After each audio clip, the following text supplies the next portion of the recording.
नमस्कार दोस्तों, कैसे हैं आप लोग। मेरा नाम सौरभ कुमार है और मैं आप लोग को यहाँ पर एम लक्ष्मीकांत किताब से इंडियन पॉलिटी पढ़ा रहा हूँ, जो कि आपका ये किताब ऑब्जेक्टिव किताब है। ठीक है। और इस किताब से हम लोग एमसीक्यू सेट प्रैक्टिस कर रहे हैं और ये किताब आपका यूपीएससी और नेट जेआरएफ के लिए बहुत ही इंपॉर्टेंट है। तो आज हम सेट प्रैक्टिस नंबर करेंगे 20। ठीक है। और आपका चैप्टर नंबर 20 ही होगा। ठीक है। और इसमें हम सिर्फ क्वेश्चन और आंसर करेंगे विदाउट एक्सप्लेनेशन। ठीक है। तो चैप्टर नंबर 20 आपका central council of minister part number 3 का ये चैप्टर है, सेंट्रल गवर्नमेंट का। ठीक है, सेंट्रल काउंसिल ऑफ मिनिस्टर। ठीक है। तो देखिए आपका central government part number 3 MCQ करेंगे chapter 20 central council of minister. और यहाँ पर आपका सेंट्रल काउंसिल ऑफ मिनिस्टर का चैप्टर आ गया है 20 नंबर पार्ट नंबर 3 का। तो क्वेश्चन आपका है which of the following are not mentioned in the constitution of India. तो which of the following are not mentioned in the constitution of India. तो 1 का option number C, 3 and 4 designation of the minister and office of the deputy prime minister. ठीक है, ये आपका संविधान में नहीं मेंशन किया गया। तो आपका मंत्रियों लोग का इस्तीफा और डिप्टी प्राइम मिनिस्टर का कोई ऑफिस हो। ठीक है। अब बाकी आपका काउंसिल ऑफ मिनिस्टर है और कलेक्टिव रिस्पॉन्सिबिलिटी है। ठीक है।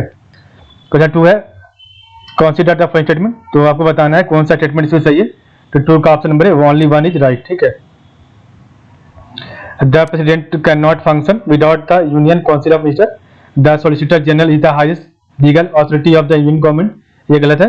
The union council of ministers can function for some time even after death और डेजिग्नेशन ऑफ प्राइम मिनिस्टर। ये गलत है। In the absence of the prime minister only the home minister can preside over emergency meeting of the union council of ministers. ठीक है। Question आपका 3 number है according to the article 74 of the constitution which of the following statement relating to the advice tendered by ministers to the president would be correct। तो 3 का right answer है option number A, it shall not be inquired into any court. ठीक है। According to the article 74 of the constitution which of the following statement relating to the advice tendered by minister to the president would be correct, it shall not be inquired into any court। ठीक है। Question 4 है how are the salaries and allowances of the union ministers determined। तो 4 का option होगी by the parliament। ठीक है। तो how are the salaries and allowances of the union ministers determined by the parliament। Question number 5 है which of the following constitutional amendment।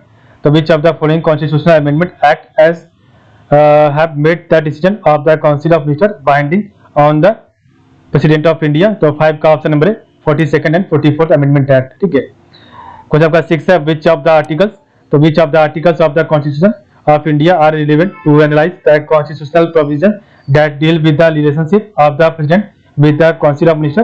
तो 6 का option number B, article 74, 75 and 78। ठीक है। तो which of the articles of the constitution of India are relevant to analyse the constitutional provisions that deal with the relationship of the president with the council of minister. 74 article, 75 and 78। Question number 7 है the accountability और responsibility. The accountability और responsibility of the prime minister and cabinet to the Lok Sabha. तो option number D, direct, continuous and collective. कोई ये आपका assertion है, origin आ रहा है। असर्शन ये कह रहा है collective responsibility of the cabinet signifies unity and coordination among members of the council of minister. Reason आ रहा है it is the prerogative of the prime minister to select और drop a member of the cabinet. 8 का right answer है option number B, both A and R individually true but are it not the correct explanation of it। ठीक है। तो आपका जो है दोनों सही है, लेकिन इसका एक्सप्लेनेशन सही नहीं है। Collective responsibility of the cabinet signifies unity and coordination among members of the council of minister सही है। It is the prerogative of the prime minister to select और drop a member of the cabinet. Question आपका 9 है in which of the following provisions of the constitution of India is the principle of collective responsibility of the council of minister incident. तो 9 का option number है article 75। Question आपका 10 है there shall be a council of minister. तो there shall be a council of minister with the prime minister as the head to aid and advise the president who shall in the exercise of his function act in accordance with such advice. This provisions in the constitution has been laid down by which one of the following constitutional amendment. तो 10 का right answer option will be 42nd amendment. For 11 में question है article 74 of the constitution provided. तो 11 का right option number C, there shall be a council of minister with the prime minister at the head to aid and advise the president who shall in exercise of his functions act in accordance with such advice provided that the president may invite the council of ministers to reconsider such advice either generally or otherwise, and President shall act in accordance with the advice rendered after such reconsideration. तो article 74 of the constitution क्या कहता है? तो ये आपका option number सी सही है, ठीक है। क्वेश्चन 12 है, according to the constitution of India if the president so requires it shall be the duty of the prime minister to submit for the consideration of the council of minister any matter on which a decision has been taken by a minister but which has not been considered by the council. This ensures, तो 12 का option number है collective responsibility. कुछ आपका 13 है, consider the following statement, तो 13 का right answer है option number C 1, 2, 3 are right.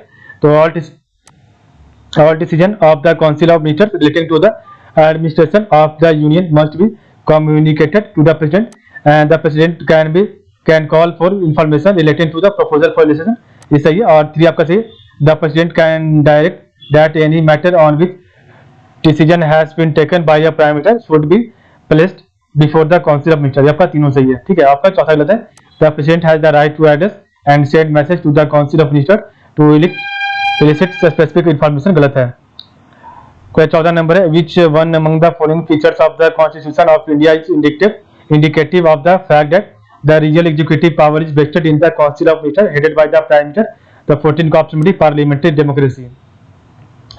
15 which one of the following is the correct in relation to the council of minister, तो 15 का option C in its working is as per the provision of the constitution, ठीक है। 16 है, the executive power of the union is vested in the, तो 16 का option भी president of India, the executive power of the union is vested in the president of India. फिर 17 है, whenever the constitution requires the satisfaction of the president for the exercise of any power or function of by him, it means, तो option में भी the satisfaction of the council of minister, ठीक है। तो whenever the constitution requires the satisfaction of the president for the exercise of any power और function by him, it means the satisfaction of the council of minister, ठीक है। तो इस प्रकार में देखा आज का चैप्टर। तो आज के बस इतना ही, कल हम आपका चैप्टर नंबर 21 पढ़ेंगे, ठीक है, जो कि आपका होगा कैबिनेट कमेटी, और ये पार्ट नंबर 3 का जो है चैप्टर नंबर 21 होगा, ठीक है।